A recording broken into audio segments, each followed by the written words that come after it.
उपायुक्त बिलासपुर के निर्देशानुसार जिला शिक्षा एवं प्रशिक्षण संस्थान जुखाला जिला बिलासपुर द्वारा प्राथमिक पाठशाला दगड़ाहन को 15 अगस्त 2021 को खेल खेल में स्वच्छता का पाठ प्रोजेक्ट के लिए चुना गया। डाइट बिलासपुर के दिशा निर्देश अनुसार जहां बच्चों को ठोस कचरा प्रबंधन के प्रति जागरूक किया गया, वहीं स्कूल प्रबंधन समिति व स्थानीय ग्रामवासियों के सहयोग से गांव दगड़ाहन को साफ सुथरा रखने के लिए अभियान चलाया गया, जिसमें सबने भरपूर योगदान दिया। इस गतिविधि के दौरान बहुत सारे पॉलीथीन के लिफाफे, प्लास्टिक की बोतलें आदि एकत्रित किए गए। इन सबके उचित निपटान के लिए दगड़ाहन पाठशाला में बच्चों ने अध्यापकों के दिशा निर्देश में इस अपशिष्ट से बने ईंटें बनाने में सफलता हासिल की। ईंट जहां मजबूत है वहीं हल्की भी है। अब पाठशाला के बच्चे प्लास्टिक अपशिष्ट को इधर उधर नहीं फेंकते, बल्कि इसे इकट्ठा करते हैं ताकि ईंटें बनाई जा सके। नमस्कार, मैं हर्षित कुमार और मैं कृष ठाकुर और मैं एकांश ठाकुर, राजकीय प्राथमिक पाठशाला दगड़ाहन। आज हम आपके सामने प्लास्टिक की ईंट बनाने जा रहे हैं। इसके लिए हमने सड़क के किनारे से प्लास्टिक के लिफाफे, पॉलीथीन के लिफाफे और कुछ बोतलें इकट्ठा की हैं और हम इसको आग पे पिघलाएंगे। और हम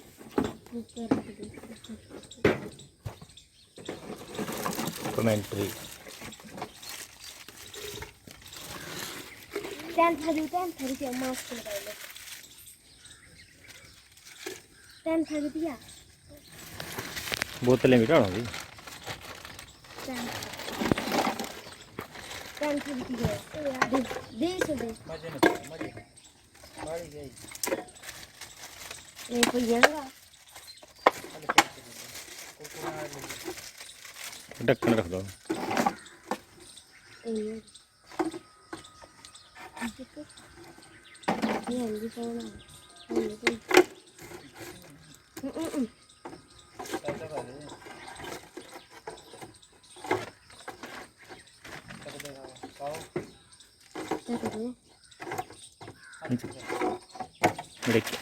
कोल्ड करके बाद सो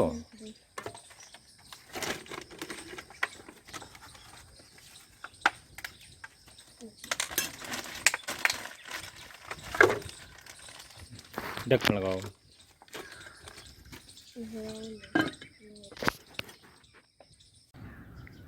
राजकीय प्राथमिक पाठशाला दगड़ाहन शिक्षा खंड स्वारघाट जिला बिलासपुर को उपायुक्त महोदय जिला बिलासपुर द्वारा डाइट बिलासपुर के माध्यम से खेल खेल में स्वच्छता का पाठ प्रोजेक्ट के लिए चुना गया। इस गतिविधि के दौरान जहां पाठशाला में पढ़ रहे बच्चों को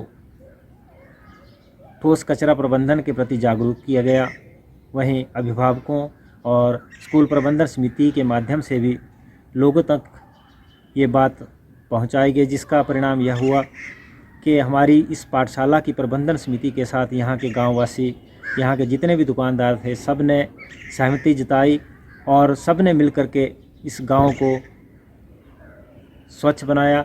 यहाँ से जितना भी हमारा प्लास्टिक का वेस्टेज, चाहे कुरकुरे, चिप्स, टॉफ़ी आदि के रैपर्स इकट्ठे हुए, वहीं प्लास्टिक की बोतलें भी, और जितना भी हमारे पास ये वेस्टेज एकत्रित हुई, इसको हमने बोरियों में भर करके जो पाठशाला में जमा किया।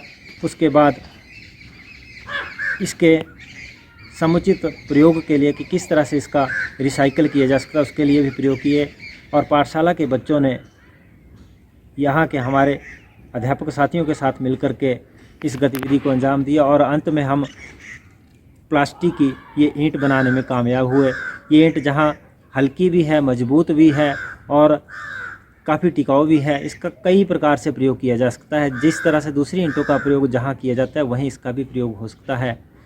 और हम जितना भी हमारे पास ये कचरा, प्लास्टिक का कचरा पूरे गांव से इकट्ठा हुआ था, उससे हम 15 से 20 ईंटें बनाने में कामयाब हो चुके हैं।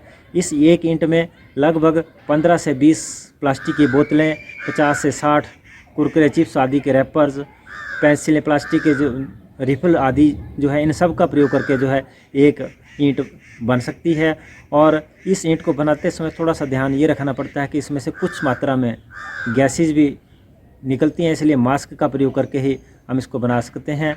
और मेरे विचार से अगर हम इस थोड़ी सी सावधानी के साथ इस काम को करते हैं तो हमारे आसपास का जितना भी प्लास्टिक के वेस्टेज है इसको हम आसानी से जो है इसका निपटारा कर सकते हैं और हमारे पास इसका रिसाइकल बहुत बढ़िया एक प्रयोग हो सकता है। हमने इस ईंट का अभी तक और कुछ नहीं बनाया, लेकिन पाठशाला में घन और घनाभ का जो आयतन है उसके लिए भी इसका प्रयोग किया और बच्चों ने काफ़ी उत्सुकता के साथ इस प्रोजेक्ट को पूरा किया है।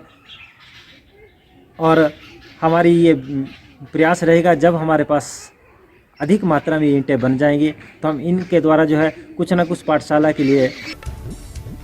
दिव्य हिमाचल टीवी के लिए स्वारघाट से रोहित ठाकुर की रिपोर्ट।